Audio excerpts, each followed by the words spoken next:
This is the Big O Show. This is the Big O Show. Ah, there he is. Okay. How you feeling, my man? You feeling good? Sure. You're trying to do me wrong, though. Never frequented Sammy's. I'd never heard of it actually before you just mentioned it. Seriously? How long have you been going to the Senior Bowl? No, I've been to the Senior Bowl, I don't know, like 3 times maybe. Oh, that's why. Okay. Yeah. That's why. Okay. And when was the last time you went to the Senior Bowl? The last couple times? What years are we talking about? Actually, I think it's twice, and we're talking, I don't know, 2016, 17 maybe. That Okay, it was closed already by then. Yeah, okay. I got you. Okay, so there you go.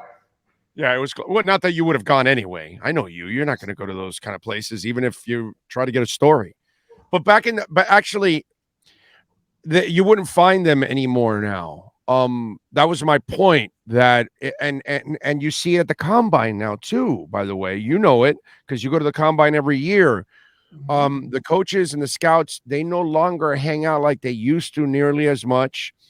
They don't want to be caught with alcohol in their hands, and because of phones, it ruined it all. I used to go to Sammy's all the time, every year, because, dude, that's a great place to run into a scout or a coach. He's liquored up, having some fun, and they're telling you stories, dude. And we would be there till, I don't know, 2, 3 in the morning, close the place down, walk out of there. You know, there were agents, scouts, coaches, you know, a lot of them were married, you know, and Sammy's would actually bring in extra girls for that week. I think they would upgrade the talent for that week because I was told that the talent was never as talented while the Senior Bowl was not going on, but whatever. And so it was a great place. I mean, I would never mention the names I saw there, but it just the things and that's the difference now, Alan, that those kind of those coaches now, they know that they would get exposed right now. Somebody, you know what I mean? To me, I've never been that guy that reports about the personal stuff because I never really give a shit about that. I want to report that either you're starting, you got benched, either you're getting traded, you're getting drafted, you're struggling, you're playing well, whatever. I'll stick to the playing stuff. Hell, I remember I was filming a show years ago. This is like 30 years ago. I'm filming a Dolphins show, and we would have 2 Dolphins on every week. So we're done. And as I walk outside, one of those Dolphins is smoking a joint. And so he sees me all of a sudden and he turns it off because the cars had bubbles of water because it had just rained. Mm-hmm. So he turns it off on my car. It's like, yo, that's my car. He goes, yo, man, I got it on the water. Look, you can look. And I go, that's fine, bro. He goes, no, I saw you, dog. I go, man, I don't care if you're smoking. That's your problem, not mine, bro. I'll report football stuff, not that. I don't care about your smoke, but don't burn my car, dude. Luckily, he didn't burn my car. He did do it on a drop, like he said. I give him credit, at least in that sense. So, yes, that's the story of Sammy's in Mobile. That was a place where we could go and actually, you know, get some information and, you know, whatever. Watch the entertainment there. I spent many of nights there where, you came out of there a little twisted from having a little too many as you're getting stories and stories. All right, so let's get to it. Your overall assessment of last night's game. To win, it was nice to get it because it needed to happen. I don't think anybody's kidding themselves into thinking that that's going to be good enough down the line. But again, we're not at the point yet where we're going to be overly worried about that. They still have plenty of time to get better. The important thing was to end the slide, in which they did. Yeah, exactly. And, you know, I was foolish because I thought Tua would come out looking good, and he was off. And even if you go back and look at the early drives, those passes also weren't perfect. There were adjustments that the receivers had to make. It was a little behind or whatever. And it reminded me a lot of Tannehill type passes yesterday that they were just off, and then the receivers always have to try to make a play. And, one of the things I talked about yesterday and I talked about today, when you don't have a gun, when you don't have a cannon that you can wait for the break and just fire it, and you're a timing type of quarterback and anticipatory, he's got to kind of 24 days off. I should have thought of that. He's got to recalibrate a little bit, readjust to his release and all those things. The deep ball to Tyreek, if you look at it, there's a little hop and a pump. That little hop and pump is what allowed him to underthrow that ball.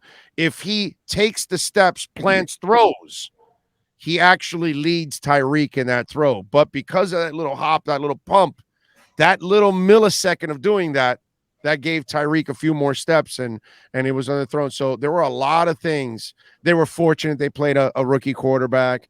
They were fortunate they played one of the worst secondaries in the NFL, because obviously they dropped a lot of interceptions, all those things. They got a lot of breaks yesterday that they played a really bad team. But there's no doubt that yesterday, overall, the one thing that stood out, Tua's timing was completely off.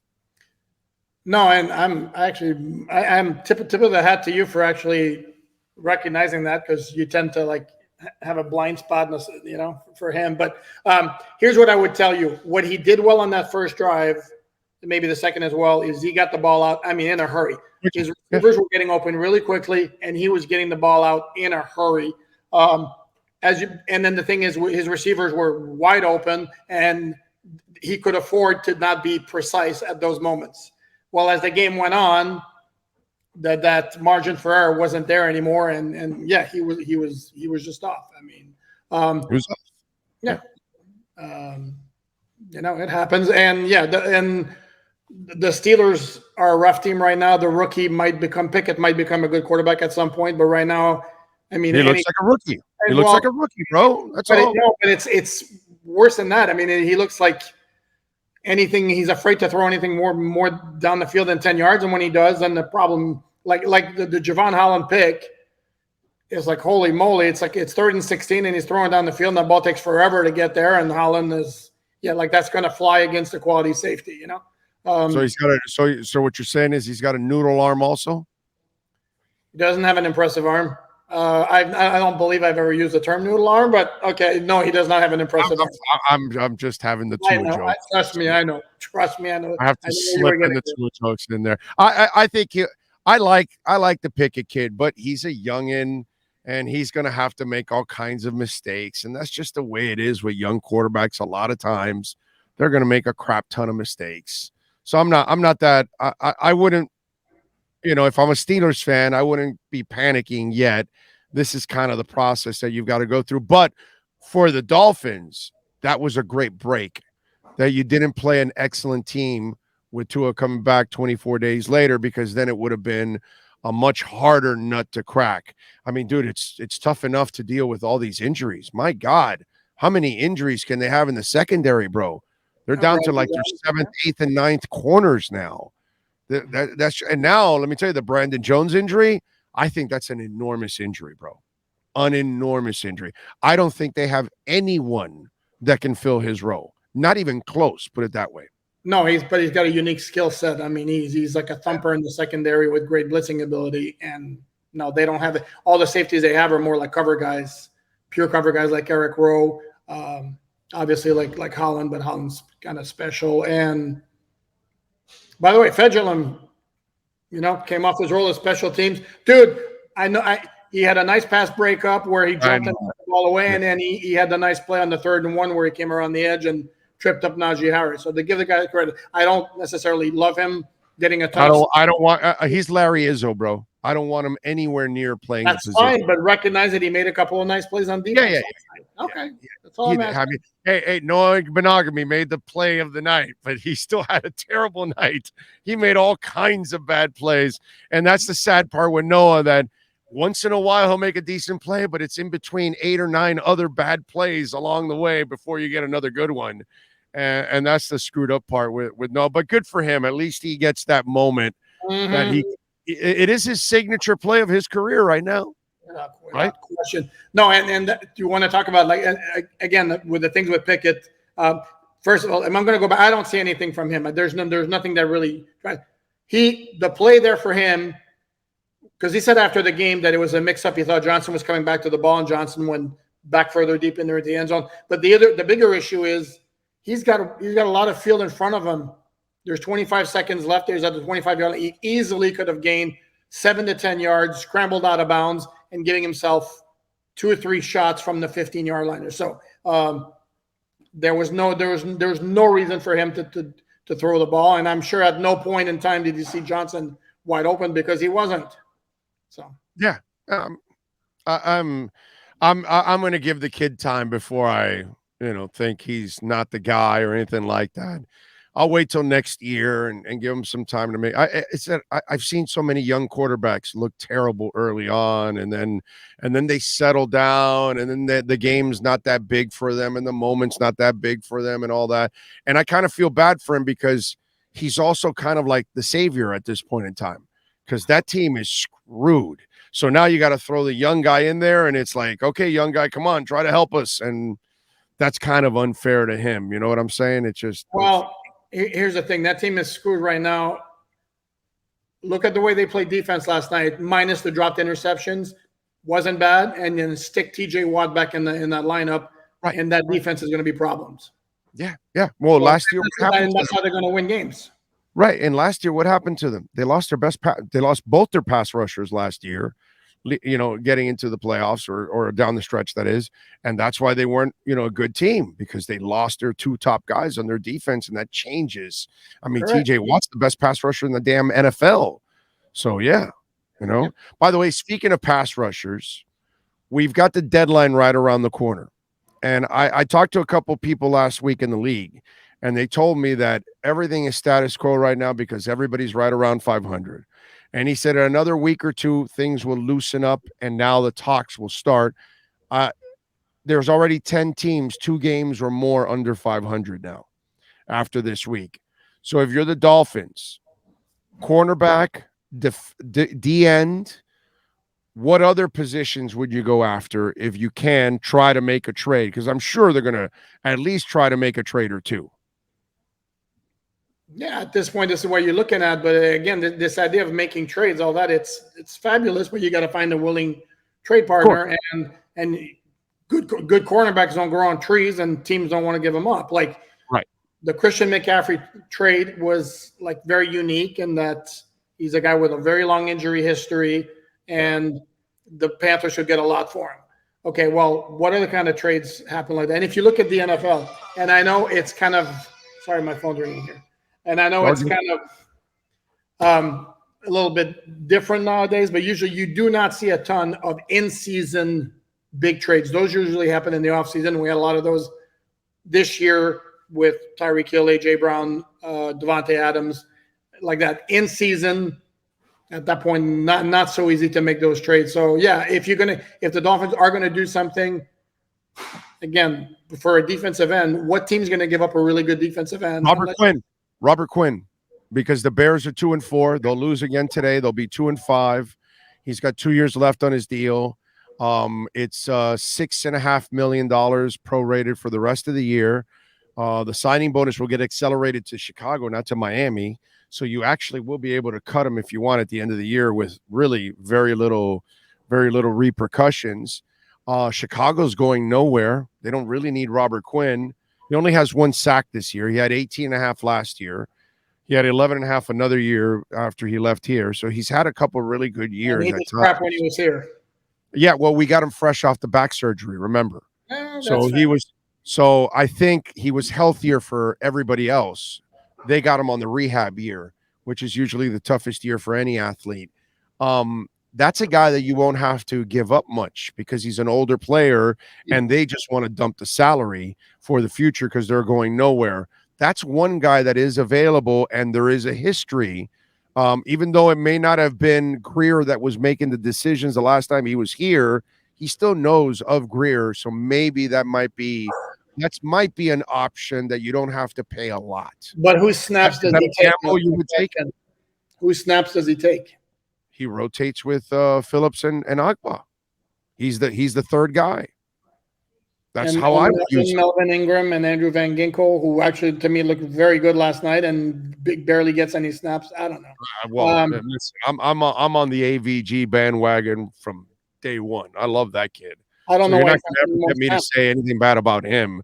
I like him a lot. I don't know why they don't play him more. That's just correct. You know. I mean, I'd rather skip the trade for Quinn. I think to me, cornerback is a much bigger priority. Okay. Yeah, but the problem is, dude, like what veteran corner out there can they trade for that isn't like a Will Jackson that you have to give up some shit for him? You know what I'm saying? Well, and not only that, look at his advanced stats, and they're horrible. I mean, the passer rating against him is like over 100. So, I mean, that's. So is he having a bad year? Is he not a good player? How are you viewing him? Is he just? I think his reputation is better than his performance, and he's having a bad year. Okay, so then a lot bigger name than he is a talent. So then you don't have to pay much for him then. You know what I mean? But somebody they've got to try to shake some tree, right? They've got to try to shake some tree. Sure. Sidney Jones, Seattle would be somebody that maybe I'd look at. Okay. Yeah, they do have extra backs. Correct. That's right. Yeah, that's a good one too. After they picked up that freak Woolen from UTSA. Imagine that a guy 6'4" runs like a 2.46 and he's become a good player. Who could have seen that coming? Right. And New Orleans got the other USTA kid, the defensive end. That school is actually producing a couple guys. Yep. So there you go. So yeah, so you agree with me if you can shake the tree of a corner or something like that, because, dude, what is going on with Byron Jones? Hell if I know, man. It's like, and then Mike McDaniel keeps insisting there hasn't been a setback. It's just like, I guess maybe we're overly optimistic, but Jesus. Somebody told me that's not a source, so I'm not reporting this, but they told me something along the lines that he kind of behind the scenes is kind of picky about returning, that he's got to be, 100%, that if he's 85 or 90, maybe he doesn't want to return, that kind of stuff. So it's been one of those kind of things that he has not felt comfortable returning if he's not 100%. I'm not sure if that's true or not, but that's what I heard from somebody that okay. I don't know. I'm just going to say that I heard it from somebody. Okay. Somebody that has some kind of a tie, but I don't know if that person has a good tie or not. That's the problem. So I was wondering if you've heard anything along those lines with Byron. I have not, but if that's an explanation, it certainly would make some sense. If you haven't had a setback, then maybe you are kind of particular about how, and that does happen with some players, that they will not come back unless they're right, because they're afraid that they're going to, re-aggravate or re-injure themselves over. And McDaniel has mentioned several times, not necessarily about Byron Jones, that he does not like putting a player back into action if that player is not able to perform at peak capacity and putting bad film out there. So, or something along those lines, which certainly would go along with the notion of Jones not wanting to come back at less than 100. But either way, you're ready to start monogamy next to X, right? Is that what you want to do from here on out? If it can be avoided, yes. No, if it can be avoided, let's avoid it. But look, hey, they're playing Detroit next week. So and Jared Goff's good for 2 or 3 turnovers. So yeah, but you know what? Jared Goff against the secondary might actually make some plays. You know what I'm saying? But he will actually turn over the ball too at the same time. He will. As we all expected, Brandon Shell started at right tackle and he did a nice job, right? Very solid. And as we all expected, they signed him to the 53, and that guy is pretty well anchored as your new starting right tackle. Maybe even once Austin Jackson comes back. I said the same thing. I said that when Austin comes back, he may have to battle for the job or become the swing tackle. Or I don't know if eventually him and Robert Jones can battle for the left guard spot, because my God, I don't know, bro. Liam Eichenberg had some good blocks in the running game, though. I spotted him a couple of times last night with some really nice clearing blocks. There are a couple of runs where Mostert had this gaping hole like to the left of center, and I noticed Connor Williams like 5 yards downfield pushing a defender back, and Liam Eichenberg clearing it to the side. So he had those 2 false starts, not good. Didn't notice anything in pass protection. I mean, Tua wasn't sacked. He wasn't necessarily pressured. No. They give him time to pass. They give him time to pass and all that. Okay, so now let's move over to Tua. He doesn't learn a goddamn thing, bro. He doesn't learn a goddamn thing. And if I'm sitting there and I'm Chris Greer and I'm Mike McDaniel, I'm thinking, I said this yesterday. I said our quarterback search has not stopped. We have to continue because this young man does not want to learn.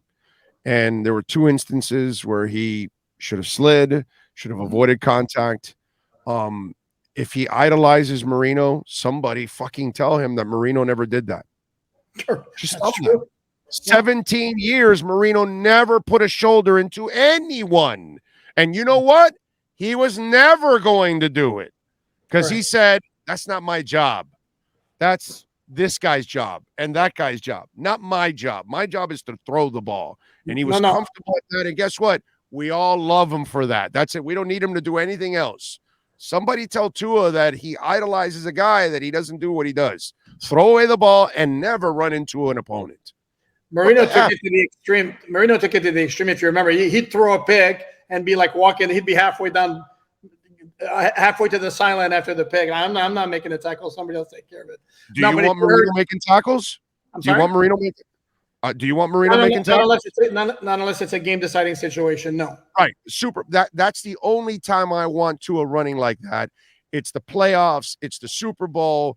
I get it, dude. Week 7 against a crappy Steelers. Dude, slide. Yeah. No, but the worst part, if you recall, like the post-game press conference, is that Tua told McDaniel after the first time, I needed to do this. So if we're going to accept that for his psyche, he needed to get a hit like that out of the way.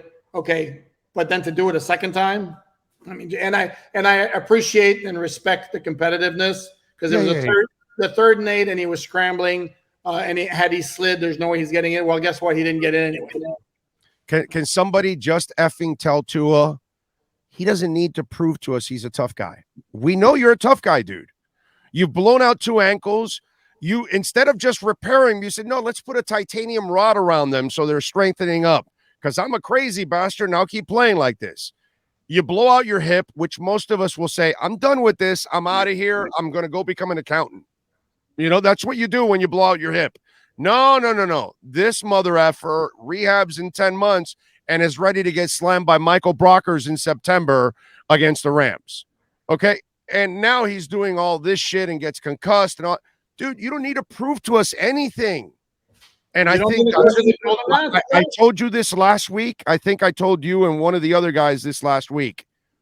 He listens to what people say more than what we think now. Because the only reason he plays like this, that he wants to prove to you that he can run an offense in the NFL, that he can be a starter, that he can be tough, that he can be durable, that he can be the man. Everything that everybody's told him he can't be, that it's in his mind, and that's what you're watching on the field. This maniac is driven by all the negativity, and we're told that he doesn't listen and all that. There's no way he plays like this if he's not listening to all this shit. That's complete bullshit. And I would probably venture to say 99% of the players, they're all aware of what's said and what's written about them. That's complete. And even kind of admitted in that NBC interview he did with Maria Taylor. I mean, I'm taking receipts. I take receipts. Correct. Well, well, whatever happened to you, you don't listen to social media and stuff like that. Come on, give me a break. He's been told many times, I am sure, dude, be smart. Seriously. But like you said, apparently it's not sinking in. I played for you Tua at the high schooler, right? I played that interview for you, right? The high school Tua. I can't remember. I imagine it's probably something. Sean, do me a favor. Text him Tua's interview in high school with the Honolulu paper, please. You're going to see Tua, a high schooler, and watch him. It's only a minute. It talks about how mad his dad gets when he takes on contact. and how he then gets disciplined, gets ripped in the car. And then when I do it again, oh my God. And then I get disciplined and all that. And so since high school, his dad's been ripping him about it. Saban ripped him about it. Nobody can reach the guy. No. Clearly last night, you're fresh off those concussions, and that's what you're doing, dude? Like, come on, bro. I mean, he's lowering his head. I mean, it's just... I just, stop it, bro. We know you're tough. Enough already. Live for, Marvin Harrison was a god because the guy would catch the ball and happily slide, happily run out of bounds. Go watch Marvin Harrison. Never took any contact. We laughed at Ted Ginn. He laughed at us because he played for 12 years because he ran out of bounds. Franco Harris. He got his yards and he got the hell out and said, no, dude. I'm not Larry Zonk. I'm not Derrick Henry. I'm not going to take that guy on. And, Warwick Dunn, Barry Sanders, there's a gift to it. Do it, bro. Yep. Avoid the contact. Others have done it. Yep. Don't get it. All right, what are you working on? No, and here's another one, too. Josh Allen is going to shorten his career because he takes on defenders. And Josh Allen is like 6'5", 235. Exactly. And exactly. He's another one who does it. Amen. They'll break you down no matter how big you are, bro. They will break you in half. Correct. It doesn't matter. And every time I watch Tua, I think Top Gun. And I'm looking at that bald guy going, son, your ego's writing checks. Your body can't cash. That's exactly what goes on every time I watch Tua. You want to have a long career, kid? Stop doing this. Yep. You want to have a short career? Keep doing that shit. Because right now, if I'm Chris Greer, I'm going, I got to go find me another quarterback. Because this guy doesn't want to stay healthy. And there's Billy questions to begin with, and Tua is basically doing everything in his power to make him even more vivid. That's exactly. Not very smart. Sucks. All right, what are you working on alldolphins.com, my friend, so folks can check you out? Since it was a late game, a lot of the usual post-game stuff is being done today. I already did the snap count observations, the full takeaways from the game, wrapping up the 5 biggest plays. We're going to listen to Mike McDaniel at 4:30. Hopefully he's got good news regarding Byron Jones. Or in this case, the good news would be we don't know anything he's day-to-day. Because if he has definitive news, usually it's not looking good. So we'll find that out. So any other news items will be dissected and analyzed as well. Follow him on Twitter at Poupart NFL and catch all of his work there at Sports Illustrated, alldolphins.com. Remember, you are not an official Dolphins fan if you do not bookmark alldolphins.com. That is the law. Alain, we love you. We'll catch you later on in the week, my friend. Thank you. Sounds good. You be good. You got it. There you go. Alain Poupart, baby. And our EJDconstruction.com Miami Dolphins report.